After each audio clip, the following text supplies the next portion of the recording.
Hello friend, welcome back to my channel. Today for my final video in 2024, I want to talk about how to heal your absent father wound and just move on with your life.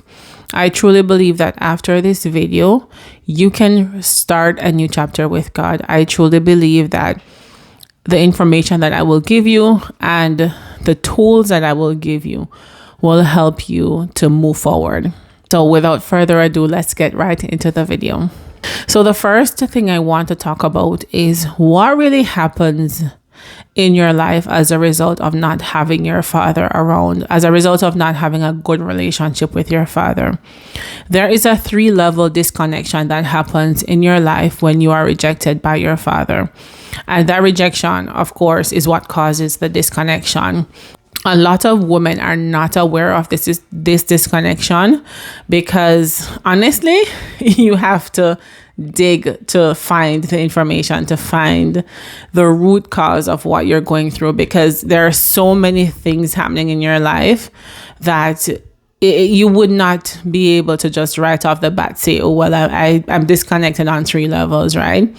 Because if you're going through depression, you're going to just think, oh, it's depression, or it may be something hormonal. Or if you have anxiety, you're just going to think, well, it's just anxiety, right? But what it truly is this 3-level disconnection that I'm going to talk about some more later on in the video. Now, the only way to heal from this 3-level disconnection is to reconnect on these 3 levels, right? Because God created us for connection. We are hardwired for connection. And so once you're disconnected, you're going to struggle in life. You're going to struggle in your relationships. You're going to struggle with your identity, with your purpose, with your mindset. A lot of women struggle with self-worth issues, with low self-worth, because there are 4 areas that make up self-worth. So the connection that I'm talking about, identity, mindset, and purpose. Once all of these areas are healthy, then your self-worth will be healthy. But the connection has to come first. And if your connection is not there on these 3 levels, then you are going to struggle with the rest of the areas that I mentioned. So this 3-level connection is a connection with God, a connection with yourself, and a connection with others. And when I say others, I mean your core relationships. So maybe your husband if you're married, your kids if you have kids, or your sister if you're single, whoever it is, your boyfriend if you have a boyfriend. But those core relationships are what I'm talking about when I say relationships with others. Now, on these 3 levels, what are the signs of disconnection? Now, with God, you probably can tell me 1 or 2 signs of disconnection, right? But if you are inconsistent in spending time with God, then that's a sign that you're disconnected from Him. Right? If you struggle to believe His word, that His word is for you, if you struggle to believe that He's going to answer your prayer, basically, if you're struggling with faith in God, then you are struggling with disconnection from Him. You know, a lot of times we might be watching TV for, like, say we're watching TV for hours, and we know in the back of our minds that we really should be reading the word. We really should be praying. We should be communicating with God. Or we've been scrolling social media for 5 hours and we've not connected with Him. And we have that niggling thought in our minds, you know, I really should be doing something else. I shouldn't be doing this. I should be reading my Bible. But we still continue to scroll and watch TV for hours.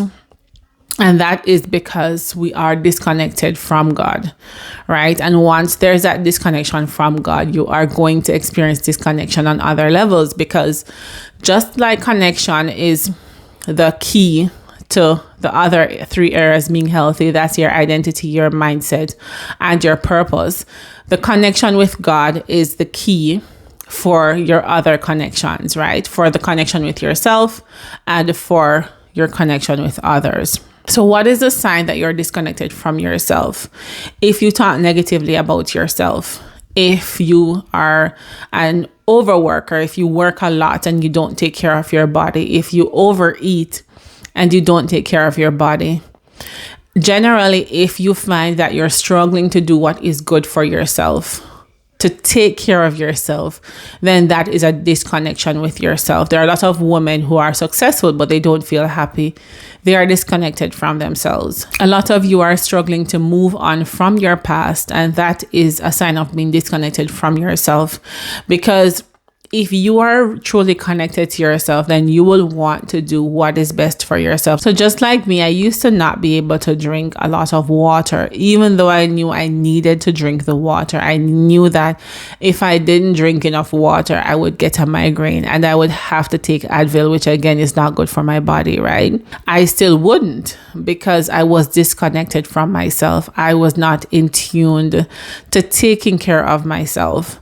And so now I can drink the water because I recognize that it is a way that I can take care of my body. And the self-care, I see a lot of women doing self-care for one day. Oh, I'm going to a spa. I am going to just treat myself to a manicure and a pedicure. Or I'm going to stay home and I'm going to just have this luxurious day at home. But then for the rest of the week, they're wrecking their bodies. That is not self-care. Self-care is really when you're caring for your body throughout the week, right? You're making good choices for yourself, mentally, physically, and emotionally. And finally, symptoms that you're, or signs that you're disconnected from others. Conflict is a big one. When you create conflict over small things, right? Or you're bothered by really small things that you can overlook. That is a sign that you are not truly connected to the person. If you're overly critical of the person, you point out their faults, instead of encouraging them, right? That is also a sign that you are not connected to the person. If you avoid social settings, you prefer to stay at home, you label yourself as an introvert. And I've done this video before because I know there are a lot of you who say, oh, I'm an introvert, so I like my quiet, I like my peace. And of course I do as well. However, you need to go out and socialize because, as I said before, we are created to be in relationship with others. And it doesn't necessarily mean that you always have to be out socializing, but there is a time and a place where you should go out and socialize with others and not lock yourself away. And if you're locking yourself away from family that you really should be connecting with, then that is also a sign that you're disconnected from those around you. Of course, I could talk about a lot more signs, but this video would be too long if I went into all of them, right? But I just wanted to give you a general idea of what the signs would look like if you're disconnected on all three levels. Now, there are 3 barriers to connection that I found, and these 3 barriers are false connections, fear of intimacy or healing, and you thinking that the problem is something else other than what it really is, right? And so false connections, a lot of us develop this connection with things, with people that we really shouldn't develop those connections with because they're taking the place of the connections that we really need to have. So for example, food. If you use food as a comfort, there is truly no need to go to God with whatever is bothering you, or to go to your husband, or to go to your friend, whoever, with something that's bothering you because it's already taking the place of a person, right? If you're overworking, you've developed this connection with your work, with your job, with your career, with your business, because that is what makes you feel good. It makes you feel worthy, right? Then you're not going to turn to God to give you your sense of identity or your sense of worth because it's already in your job. If you spend time watching the TV, I know of persons who can't go to sleep unless their TV is on. That is a false connection because you should be able to go to sleep without your TV being on. It's like getting used to that light, getting used to the noise, and you just can't fall asleep unless it's there. When it doesn't give you much space before you go to sleep to build that connection with God, right? Because for me in the nights, I think you should be praying and just having that connection with God before you fall asleep. And so the TV takes that away. And if you spend hours watching TV, it also takes away that connection time, not just with God, not just with yourself, but also with your spouse, with your kids. You could be the time that you're sitting watching TV, you could be doing some connection building activity, right? So that you can actually build that intimate connection. Now, a lot of women are afraid of intimacy, and that is also a barrier to connection, because if you're afraid of something, you're going to try and avoid it, right? Because in your mind, or well, not, you're not even thinking about it at the forefront of your mind, but deep down, if you're afraid of people seeing the real you, and yes, even your husband, right? You could be married to somebody and you're afraid that they will see the real you. Right. And so a lot of husbands and wives, mothers and daughters and sons or whoever are truly not connected on the level that they're supposed to be connected on. Right. But if you're afraid that this person is going to criticize you or judge you because of who you are, because of your past, you will not share your feelings. You will not share your experiences. And honestly, we connect through shared experiences, through feelings. And when you share your experiences, those experiences release their hold on you. And I believe that your past has a grip on you when you keep silent. And I've read that from Brené Brown, but I truly believe that as well, that when you share, it's like it just releases its hold on you and you can finally breathe. You can move on. It's like the chains just fall off. But if you're afraid of intimacy, you're not going to want to be vulnerable when that is the thing that you really need. Connection requires vulnerability, and connection requires you to take a chance that you might be rejected, because rejection is a part of life, but it doesn't mean that there is something wrong with you, that you're worthless. Rejection does not mean that, but we have made it to mean that because, it's your father, right? And once he rejects you, then others will reject you, right? But that's the thought that we have. And so that fear makes it so hard for you to even move on and to heal. And then finally, thinking the problem is something else. Like I mentioned earlier, you can have depression, or you can have disconnection showing up as depression, as anxiety, as overworking, as success, but you're not happy with that success. You're still feeling that something is off. Anxiety can show up as overeating, and so you're struggling with your weight, but you're not sure why. You're thinking it's just a lack of discipline or a lack of willpower, when truly it's a lack of disconnection. And once you connect on all three levels, trust me, you will be able to resist any food that comes, no matter how good it looks. So what can you do to reconnect on these three levels? And honestly, you know a lot of the things that you can do to reconnect on these levels. Spend time with God, spend time with others, and spend time in silence. But it's not just spending time with God, but it's changing your mindset around the whole thing of connection, and recognizing that our brains can cause us to fear things when it comes to change. So if you have always been depending on yourself, if you have just always been using something as a coping mechanism like food or TV, then once you decide to change, your brain is going to make it seem like you're going to be in danger. I've had that feeling. Like I've had the feeling of, okay, I'm not going to eat this thing now. And I feel so overwhelmed. It almost feels like I'm going to die. But the truth is, it's just your brain. It's just your body trying to say, no, don't change because I don't like changes. But you have to recognize that this change is good for you. It is what is best for you. And what helps you to rewire your brain so that you will like change is when you exercise. And I've struggled with exercise for so long, like being consistent. And once I realized that exercise helps you to create new neurons in your brain, like in the hippocampus and the amygdala, where it controls memory, controls learning, it controls your emotions. it was just a whole new outlook for me. And I've become more interested in exercising and more consistent because I recognize that it plays a crucial role in helping me to change my mindset around healing. And so I would encourage you as well to implement an exercise routine. Walking is good. Like, walking is good for helping your brain to create new neurons.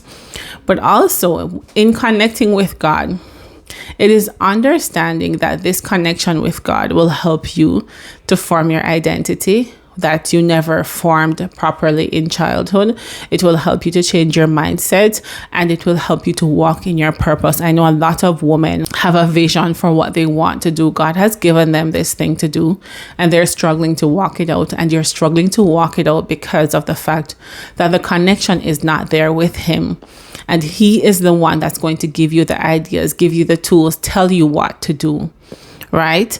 And so if you look at building this connection with Him as a benefit for you and a benefit for your entire life, it is, you know that it is something good that you need to be doing. You need to connect with yourself in order to walk out your purpose in life, in order to believe in yourself. A lot of us do not believe in ourselves when we're doing this thing, and we're like me, for example, I'm doing this now. I could be in my mind thinking, nobody's gonna watch, I'm not gonna do it.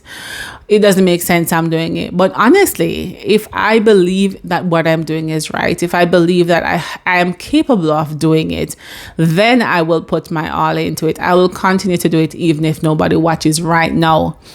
Right? It will not deter me from doing what God has called me to do. And finally, the number one way to connect with others is to do something that they enjoy doing, even if you don't enjoy doing it at first. So for example, if you have a daughter and she likes to play dolls, but you don't necessarily want to play dolls, I would encourage you to play dolls with her, because it will help you to build that connection with her. And honestly, the more that you start to play dolls, the more you'll find that you will probably end up liking it. Or if your husband likes to go walking in the park and you're like, no, I want to stay home, I don't like going out. If you go out with him, you might find that you guys will bond over a conversation, or you will actually enjoy going out to walk and you will crave this activity with him, right? But there are so many other things that you can enjoy with a friend, with your daughter or son or your spouse or boyfriend or whoever it is that is in your core relationship group. I would encourage you to pick an activity that you know they enjoy doing, that you've always said no to, and just go and enjoy yourself, because it will help you to connect with them. All right. And that's one thing you can do as soon as I'm done with this video, right? One thing that you can do right now to build that connection with somebody in your core relationship group. Now, finally, if you truly want to move on with your life and rebuild that connection with God, with yourself, and with others, I would encourage you to sit down in your quiet time. Yes, find some quiet time and to sit down and look at those behaviors that are keeping you disconnected from on all three levels, right? Look at those behaviors, write them down.